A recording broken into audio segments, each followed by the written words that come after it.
నమస్కారం. Big TV ప్రేక్షకులందరికీ కూడా శుభస్వాగతం.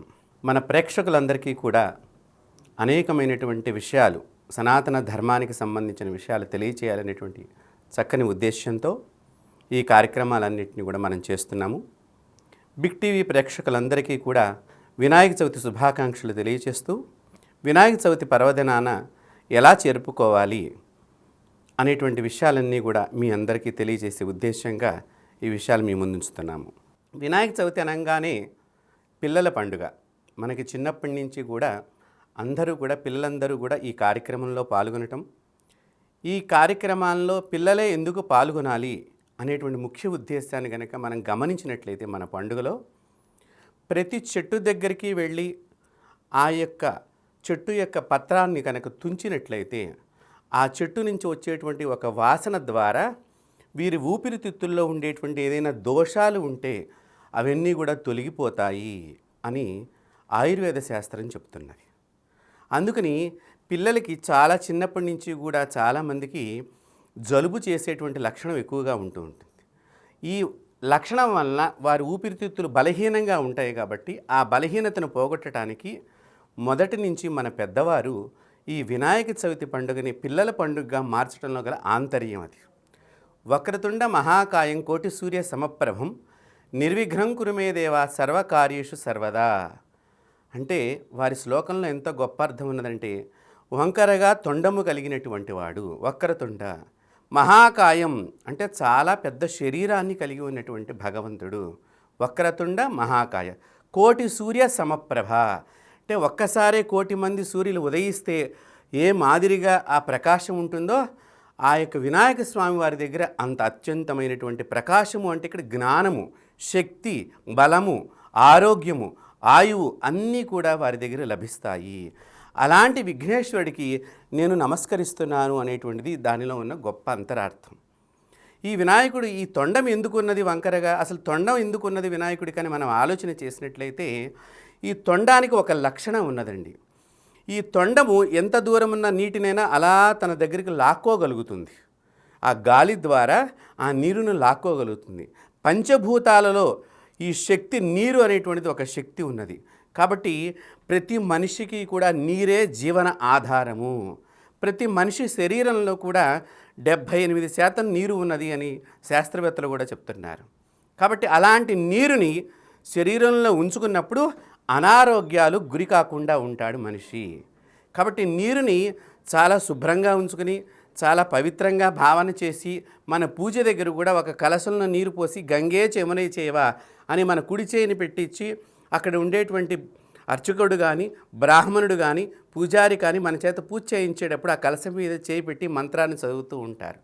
తద్వారా ఏమిటి, సర్వనదులు గంగా, యమున, సరస్వతి అనేటువంటి సర్వనదులు కూడా దానిలోకి రావాలి. ఆ నీటిని నేను ఇప్పుడు పరమ పవిత్రమైనటువంటి భగవత్ పూజకు ఉపయోగిస్తున్నాను అనేటువంటి ఉద్దేశంగా మన ఇంట్లో నీరే, కానీ భావన యద్భావం తద్భవతి. ఏ విధంగా అయితే మనం భావన చేస్తున్నామో ఆ భావనాపూర్వకంగా ఆ శక్తి దానిలోకి వస్తుంది. కాబట్టి వినాయకుడు తొండము కలిగి ఉండటం మూలకంగా ఎంత దూరాన ఉన్నట్టు వస్తువు అయినా కూడా తన దగ్గరికి తెచ్చుకోగలడు. అలాగే ప్రతి ఒక్కరూ కూడా తన యొక్క జ్ఞానము ద్వారా, తన శక్తి ద్వారా ఎంత దూరమైనటువంటి దాన్ని కూడా మన దగ్గరికి తెచ్చుకుంటానికి ప్రయత్నం చేయాలి స్వామివారిని చూచి. అంతేగాని ఆయనకి వంకరగా తొండమున్నది ఇప్పుడు అనుకోకూడదు. అలాగే మహాకాయం, చాలా పెద్ద శరీరం ఉందిట స్వామివారికి. ఎందుకు శరీరం ఉన్నది, ఇంత పెద్ద శరీరం అని చేస్తే, ఆయన శరీరం నిండా జ్ఞానమే ఉన్నది.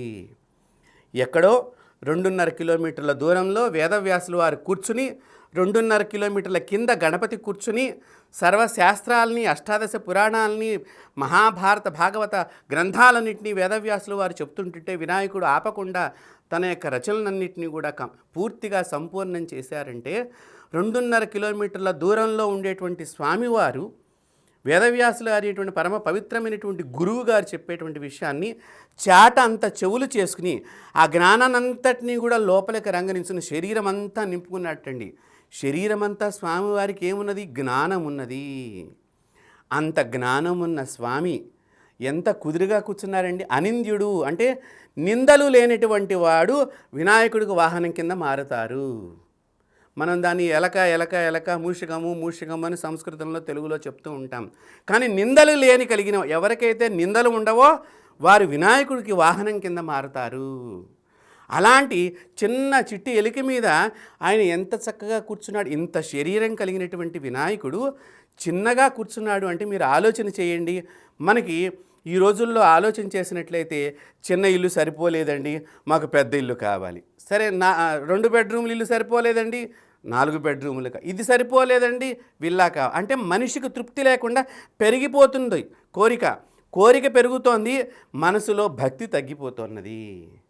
వినాయకుడు ఇంత చిన్న ఎలుక మీద ఆ ఒక్క కాలుని కుడి కాలుని అలా మోపి కుడికాలి బొటన వేలి మీద నిలబడ్డాడు. అంటే ఏంటి, నువ్వు ఇంత ప్రదేశంలోనైనా నిలబడి గురువుగారు ఏమి చెబుతున్నారో అది మొత్తం నువ్వు శరీరం లోపలికి తెచ్చుకోవాలి జ్ఞానాన్ని అని చెబుతున్నాడు వినాయకుడు మనకి. అందుకనే పూర్వకాలంలో వేద పాఠశాలలు కానీ పూర్వం విద్య నేర్పేటువంటి స్కూళ్ళల్లో కానీ ఇప్పటి మాదిరిగా లేవు. వాతావరణం అంతా కూడా నేల మీదే కూర్చునేవాళ్ళు. మొత్తం ఒక గుంపుగా కూర్చుంటే మాస్టర్ అందరికీ సమానంగా పాఠం చెప్పేవాడు. జ్ఞానము ఎవరు ఏ విధంగా తీసుకుంటారో వారి వారి పూర్వజన్మ సుకృతాలను బట్టి ఉంటుంది. కానీ స్వామివారు ఆ వేదవ్యాసుల వారు చెప్పేటువంటి ప్రతి వచనాన్ని తప్పకుండా శ్రద్ధగా భక్తిగా అత్యంత భక్తితో ఆయన రాశారేమో ఈరోజు దాకా మనకి ఆ పురాణాలన్నీ కూడా ఆ వేద గ్రంథాలన్నీ కూడా మనకి చక్కగా లభ్యమై మనదాకా నడుస్తోంది ఈ చరిత్ర, స్వామివారి చరిత్ర. కాబట్టి వినాయకుడిని అందుకని తొలి పూజగా మనం వినాయకుడిని చేయటంలో కూడా చాలా గొప్ప ఆంతర్యం ఉన్నది. ఇది చిన్నపిల్లలకి సంబంధించిన విషయం. అది యోగులు మహాత్ములు మహర్షులకు సంబంధించినటువంటి మూలాధారంలో వినాయకుడు అధిపతిగా ఉంటాడు. ప్రతి మనిషికి కూడా 2 పిరుదుల మధ్య భాగంలో వినాయకుడు అక్కడ మనకి 2.5 చుట్టుకొలత కలిగినటువంటి పాము సర్పాకృతిలో ఇలా రౌండ్గా చిన్న పసిపిల్లవాడికి కనుక అప్పుడే పుట్టిన పిల్లవాడికి కనుక మీరు చూచినట్లయితే 2.5 కిలోమీటర్ల చుట్టుకొలత కలిగినటువంటి ఒక పాము ఆకృతిలో ఒక సింబల్ కనిపిస్తుంది అక్కడ. ఆ ప్రదేశంలో వినాయకుడు ఉంటాటండి. అందువలన తొలి పూజ ఇక్కడి నుంచి స్టార్ట్ చేయాలి. అందుకని వినాయకుడికి పూజ అంటే కింద నుంచి పైన ఉండేటువంటి సహస్రారంలో ఉండే అమ్మవారి పూజ. అందుకనే మొట్టమొదటిగా ఏ పూజ చేసినా అది ఒక విష్ణు పూజ కానీ శివ పూజ కానీ ఒక కార్తికేయుడి పూజ కానీ చివరకు విఘ్నేశ్వరుడికి సంబంధించిన విఘ్నేశ్వరి పూజ చేసినా కానీ ఆ ఆది గణపతి పూజ చేయకుండా ఎప్పుడు కూడా ఎవరు ఏ పూజ చేయలేరు. అంత శక్తిని సంపాదించుకున్నాడు వినాయకుడు. అలాంటి శక్తివంతులు కావాలి భారతీయులందరూ కూడా అని మనకి పిల్లలందరికీ చిన్నప్పటి నుంచి నేర్పటంలో గల అంతరార్థం అది. అప్పటి నుంచి ఇది పిల్లల పండుగ కింద మారిపోయినది. అయితే కాలక్రమంలో పూర్వకాలంలో చక్కగా ఈ పత్రంతా తీసుకురావటము, చక్కగా వినాయకుడికి ఒక పాలవెల్లిని రంగరించటము, ఆ ఫలాలన్నీ కూడా ఆ పాలవెల్లికి కట్టడము, చక్కగా ఒక తమలపాకులో పసుపు గణపతిని తయారు చేసి మట్టితో తయారు చేయబడినటువంటి ఒక ప్రతిమని ఎదురుగుండా పెట్టి స్వామివారిని ఆవాహనాదులన్నీ కూడా చేసి అర్చించటము, దానితో పాటు పక్కనే వారికి ఏ సబ్జెక్టులో అయితే ఏ పాఠం వారికి సరిగ్గా రాదో ఆ పుస్తకాన్ని అక్కడ పెట్టి ఆ పుస్తకానికి కూడా పూజ చేయటం మూలకంగా మన పిల్లలు పూర్వకాలంలో చాలా చక్కని సంస్కార విద్యతో వారు అభ్యసించారేమో ఇప్పటిదాకా అలాంటి సంస్కారం నడుస్తూ వస్తుంది మన సమాజంలో. మనం ఆలోచన చెయ్యాలి. వినాయకుడు మన సనాతన ధర్మాన్ని చాలామంది ఎగతాళి చేసేవారు ఎక్కువైపోయారు. దాన్ని మనం పట్టించుకోకూడదు. మన పూర్వులు, మన ఋషి సంప్రదాయం, మన వేద సంప్రదాయం, మన సనాతన ధర్మ సంప్రదాయం ఏ విధంగా భగవంతుడిని అర్చన చెయ్యాలని చెప్పిందో ఆ మాదిరిగా మనం వినాయక చవితిని జరుపుకోవాలి. దయచేసి మేము బిగ్ టీవీ ప్రేక్షకులందరికీ కూడా తెలియచేస్తున్నాము, మీరు ఎంత చక్కగా మీ పిల్లల చేత ఈ వినాయక చవితి పండుగను జరిపిస్తారో మీరే అందరూ కూడా మాకు ఉత్తరాల ద్వారా సమాధానం ఇస్తారు. మా పిల్లలు బాగా చదువుతున్నారు, మీరు చెప్పినటువంటి విషయాలన్నీ కూడా విని అని మీరే మాకు ఉత్తరాల ద్వారా మీరు SMS ఎట్లాగైనా కూడా మీరు మాకు సమాచారం అందిస్తారు. వినాయక చవితి అనేటువంటిది చాలా ముఖ్యంగా పిల్లల పండుగ. ఈ పత్రిని పట్టుకురావటం మూలకంగా 21 రకాల పత్రిక దానిలో ఉంటుంది. ఆ పత్రులన్నీ పట్టుకురావటం మూలకంగా ఒక్కొక్క దానికి ఒక్కొక్క విజ్ఞానం ఉన్నది, ఒక్కొక్క రోగాన్ని నశింపచేసే లక్షణం ఉన్నది. మీరు చూసారో లేదో మన పిల్లలు గబుక్కున ఏదైనా ఇలా గోక్కునే అలవాటు ఒకటి ఉంటుంది. ఏది కోసినా ఇలా తుడుచుకునే అలవాటు ఒకటి ఉంటుంది చిన్నపిల్లలకి. మొట్టమొదటిగా పెద్దవాళ్ళం అంటే మనం చేతులు కడుక్కుంటాం ఏది పట్టుకున్నా. చిన్నపిల్లలు వెంటనే ఇలాగ ఏదో మొహం మీదనో రాసుకుంటూ ఉంటారు. తద్వారా ఆ యొక్క ఆకు యొక్క రసము వీరి శరీరం మీద అంటుకోవటం మూలకంగా వారి శరీరానికి ఒక రకమైనటువంటి శక్తి సంప్రాప్తమవుతుంది. కాబట్టి పిల్లల చేత వినాయక చవితిని తప్పకుండా చక్కగా తండ్రి గారు ఆ పిల్లల్ని తీసుకుని వెళ్ళి, అమ్మా ఇది జిల్లేడు చెట్టు ఆకును తెంపు, ఇది గన్నేరు చెట్టు ఆకును తెంపు, ఇది మామిడి చెట్టు ఆకును తెంపు, ఇది బిల్వ చెట్టు ఆకును, అలా ప్రతి చెట్టు పేరు చెప్పుకుంటూ వారి ఆకులను కనుక తుంచినట్లయితే ఆ చెట్టు దగ్గర నుంచి వచ్చేటువంటి ప్రాణవాయువు వీరి శరీరంలోకి ప్రవేశించి వీరు ఆరోగ్యవంతులై చక్కగా శతమానం భవతి శతాయుష్యేవేంద్రి. మన శాస్త్రాల్లో చక్కగా 120 సంవత్సరాలు బతకాలి మనిషి అని రాశారు. 100 సంవత్సరాలు కాదు, 120 సంవత్సరాలు బతుకుతారని చెప్పి రాశారు. అలా పరిపూర్ణమైనటువంటి ఆయుర్దాయంతో మన పిల్లలు ఉంటారు. కాబట్టి అందరూ కూడా మా ప్రేక్షకులందరికీ కూడా, బిగ్ టీవీ ప్రేక్షకులందరికీ కూడా మేము ఒకటే విన్నపం చేస్తున్నాం. ఏమిటయ్యా అంటే సనాతన ధర్మాన్ని ఆచరించండి. తద్వారా మీ పిల్లల లోపల ఎంత చైతన్య శక్తిని ఒక్కసారి మీరు పరీక్ష చేసి చూడండి. ఎంత శక్తివంతులుగా మారుతారు, ఎంత ఆరోగ్యవంతులుగా మారుతారు. అంతేకాదు ప్రతి దానిలోనూ ఒక్కొక్క రోగాన్ని నివృత్తి చేసే లక్షణం కలిగినటువంటి పత్రాలు. అలాగే ఈ పత్రాలన్నీ సమర్పించడంలో గల కారణమే ముఖ్యంగా మనకు ఆరోగ్యం రావాలి. స్వామివారు ఏం కోరుకుంటున్నారు? సిద్ధి బుద్ధి. ఆయన దగ్గర 2 శక్తులు ఉన్నాయి. సిద్ధి అంటే ఏమి సిద్ధించాలి? మీకు ధనం సిద్ధించాలనేది మామూలుగా అందరూ అనుకునేటువంటి పదం. కానీ ఆరోగ్యం లేకపోతే ఎంత ఐశ్వర్యం ఉన్నా కూడా ఈ ఆరోగ్యం గురించి ఐశ్వర్యం అంతా ఖర్చు అయిపోతూనే ఉంటుంది. ఆరోగ్యం లేకపోతే, ఆయుష్ అనేటువంటిది సిద్ధి లేకపోతే కనుక మనం జీవించడానికే ఉండదు ధనం సంపాదించినా కూడా. కాబట్టి ఎప్పుడూ కూడా ఆయువు ఆరోగ్యం, దీని తర్వాతే ధనస్సు.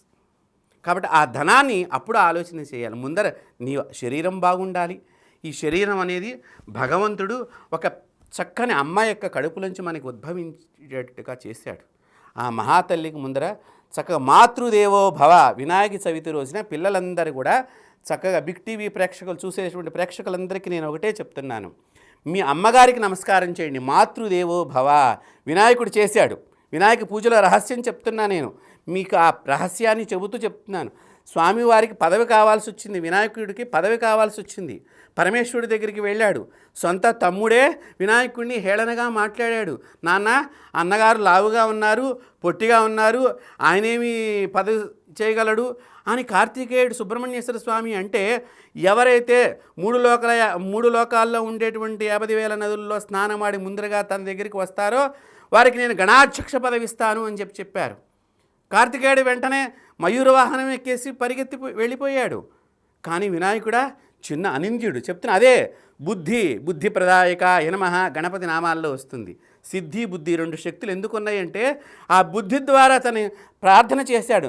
నాన్నగారు, నా శరీరం గురించి మీకు తెలుసు, నా అవస్థలన్నీ మీకు తెలుసు, ఈ విధంగా మీరు నాకు సెలవు ఇవ్వటం ఏమన్నా తగునా అంటే అప్పుడు పరమేశ్వరుడు ఒకటే చెప్పాడు, ఎవరైతే తల్లిదండ్రుల చుట్టూ ప్రదక్షిణం చేస్తారో శ్రీమన్నారాయణుడు అనేటువంటి మంత్రాన్ని జపం చేస్తూ ఓం నమో నారాయణాయ అనేటువంటి మంత్రాన్ని జపం చేస్తూ తల్లిదండ్రులకు ప్రదక్షిణం చేస్తారు. తల్లిదండ్రుల చుట్టూ ప్రదక్షిణం చేయాలి. 3 మారు ప్రదక్షిణం చేస్తారో వారికి సమస్త నదుల్లో స్నానమాడినటువంటి పుణ్యం లభిస్తుంది. ఎప్పుడైతే వినాయకుడు పరమేశ్వరుడు చెప్పిన మాటను గ్రహించుకున్నాడో ఆ తల్లిదండ్రుల చుట్టూ ఆ రోజున ప్రదక్షిణం చేశాడు. తద్వారా తమ్ముడికి జ్ఞానోదయం అయింది. అయ్యో, నాకంటే అన్నగారు ముందర స్నానమాడి వెళ్ళిపోతున్నారుగా గోచరమైనది.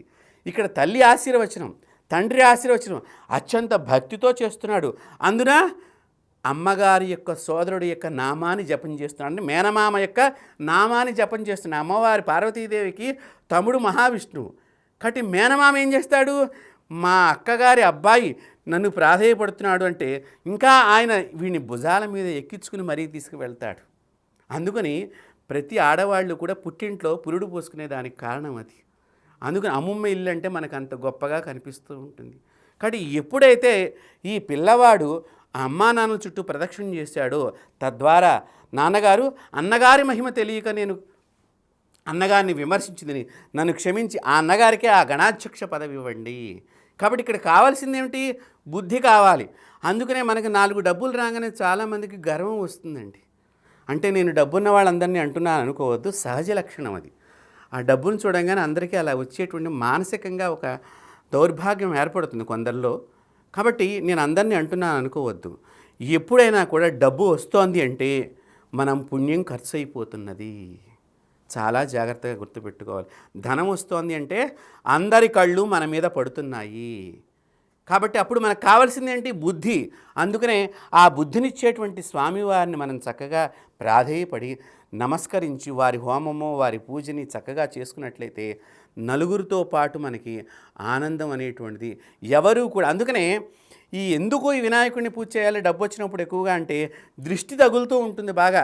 అబ్బో బాగా కారు కొన్నాడు, పెద్ద డబల్ బెడ్రూమ్ ఇల్లు కొన్నాడు, ఇలాగ అందరూ అంటూ ఉంటారు. అన్నప్పుడు అందుకనే మీరు చూడండి దృష్టి గణపతి పెడుతూ ఉంటారు దృష్టి తగలకుండా. కారణం ఏమిటి? వినాయకుడు జ్ఞానాన్ని ఇస్తున్నాడు, బుద్ధిని ఇస్తున్నాడు, దృష్టి దోషాలను పోగొడుతున్నాడు. మనకు కావలసినటువంటి సఫలం అయ్యేటట్టుగా అన్ని కార్యక్రమాలు సఫలమయ్యేటట్టుగా చేస్తున్నాడు. కావున దయచేసి మా బిగ్ టీవీ ప్రేక్షకులందరూ కూడా ఈ వినాయక చవితిన మన సనాతన ధర్మ సంప్రదాయ పద్ధతిగా చక్కగా గణపతి నవరాత్రులు జరుపుకోవాలని చెప్పి కోరుకుంటున్నాం. మనకి అందులో మన తెలంగాణ, తెలుగు 2 రాష్ట్రాలను ఆంధ్రప్రదేశ్లోను మనం చాలా గొప్పగా వినాయక నవరాత్రులు చేసుకుంటాం. ఈ వినాయక నవరాత్రులు మన వినాయక చవితి సాయంకాలం ప్రారంభిస్తాము. ఈ ప్రారంభించిన దగ్గర నుంచి చాలా చోట్ల కొంతమంది రకరకాల పాటలు పెడుతున్నారు. దయచేసి అలాంటి పాటలు పెట్టకుండా మన పిల్లలకి అక్కడ ఒక చక్కగా ప్రవచనం చెప్పించండి. ఆ కాలనీలో జరిగేటువంటి వినాయక నవరాత్రుల దగ్గర ఒక చక్కని ప్రవచనకారుడి ద్వారా ప్రవచనం చెప్పించండి. మంచి భజన చేయించండి. అసలు ఆకులు ఎందుకు చేస్తున్నాము? ఆకు పూజ గరిక తిన్నటువంటి ఆవులు, గరిక తిన్నటువంటి మేకలు, గరిక తిన్నటువంటి గొర్రెలు అన్నీ కూడా పాలే ఇస్తున్నాయి. గడ్డి తిని పాలు ఇస్తున్నాయి. ఎలాగా? మనం అన్నం తిని మన మానవ జాతి విషాన్ని సమాజంలో వదులుతున్నది రకరకాలుగా. ఎంత ప్రమాదం అంచునున్నామో ఆలోచన చేయండి దయచేసి. తల్లిదండ్రులందరూ పిల్లలు చాలా గొప్పవాళ్ళు, భగవత్ స్వరూపులండి. వాళ్ళకి మనం నేర్పకపోవటం మూలకంగానే, మన సనాతన ధర్మ విషయాలు నేర్పకపోవటం మూలకంగానే ఈ రోజున పిల్లల్లో చాలా అనేక రకాలైనటువంటి మార్పులు వస్తున్నాయి. దయచేసి పెద్దవాళ్ళు చక్కగా మన కాలనీలో జరిగేటువంటి గణపతి నవరాత్రుల దగ్గర విశదీకరించి ఈ యొక్క పూజా విధానాన్ని తెలియచేసినట్లయితే మరింత. అందుకనే మా బిగ్ టీవీ ముందరగా ఈ నిర్ణయం తీసుకున్నది. ఎలా చెయ్యాలి వినాయక చవితి అనేటువంటి విధానాన్ని మీ అందరికీ తెలియచేయాలనేటువంటి మా బిగ్ టీవీ ద్వారా మీ అందరికీ తెలియచేస్తున్నాము. కావున అందరూ కూడా సశాస్త్రీయంగా చక్కగా కిందటి రోజే శుభ్రంగా స్నానం చేసి సాయంకాలం పూట చక్కగా ఈ మంచిగా పత్రి తెచ్చుకుంటాం. మంచిగా జామకాయ, సీతాఫలం, అన్నీ, మొక్కజొన్న పొత్తు ఇవన్నీ మనకు లభిస్తాయి. బత్తాయి పండు, మారేడు పండు, ఇవన్నీ కూడా అరటి పండు అన్నీ పాలవెల్లికి కట్టి చక్కగా పసుపు పీట, దానికి పసుపు రాసుకుని చక్కగా దాని మీద బియ్యము పోసి, బియ్యం మీద తమలపాకు పెట్టి దాని మీద చక్కని మట్టి ప్రతిమ ఎందుకు పెట్టాలి అంటే మట్టిలో తయారైనటువంటి వస్తువు మళ్ళీ తిరిగి మట్టిలోనే కలిసిపోవాలి.